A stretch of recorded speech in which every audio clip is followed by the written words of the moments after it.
पुण्यश्लोक अहिल्यादेवी होळकर कर्जमुक्ती योजनेतील तिसरी 16,95,000 शेतकऱ्यांची यादी शुक्रवारी रात्री उशिरा पोर्टलवर अपलोड करण्यात आली। केंद्रीय प्राप्तिकर विभागाकडून करदात्या शेतकऱ्यांची यादी मिळाल्यानंतर तांत्रिक बाबी पूर्ण केल्यानंतर ही यादी अपलोड करण्यात आली। राज्यातील थकबाकीदार शेतकऱ्यांसाठी 36,000 कोटी रुपयांची कर्जमुक्ती योजना जाहीर करण्यात आली। प्राप्तिकर विभागाकडून यादीत कर भरणाऱ्या शेतकऱ्यांना वगळून टप्प्याटप्प्याने यादी जाहीर करण्यात येते।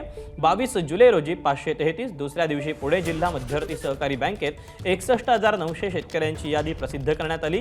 तर तिसऱ्या दिवशी म्हणजे शुक्रवारी दुपारी 16,95,000 शेतकऱ्यांच्या यादीची छाननी होऊन आल्यानंतर ती अपलोड करण्याचं काम सहकार विभागाकडून रात्री उशिरापर्यंत सुरू होतं।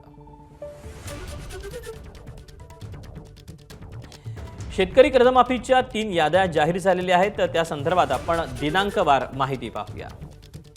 22 जुलैला पहिली 533 लाभार्थ्यांची यादी जाहीर झाली। 23 जुलैला दुसरी यादी 61,900 शेतकऱ्यांची होती जे लाभार्थी ठरले। तर 24 जुलैला तिसरी यादी 16,95,000 लाभार्थ्यांची जाहीर करण्यात आली। या सगळ्याबाबत मंत्री आशिष शेलार काय म्हणतात आपण पाहूया।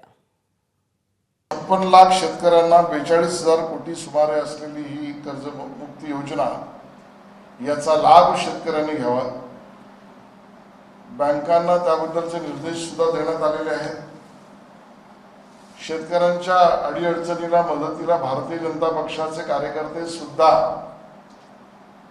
त्यात सेवक म्हणून काम करणार अशा पद्धतीच्या सूचना प्रदेश अध्यक्षांनी दिल्या, माननीय मुख्यमंत्री देवेंद्रजींनी दिल्या।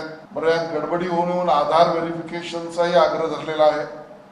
पण या सगळ्यात काही मदत लागली तर पक्ष पूर्णपणे आणि सरकार पूर्णपणे शेतकऱ्यांच्या बरोबर उभं राहील।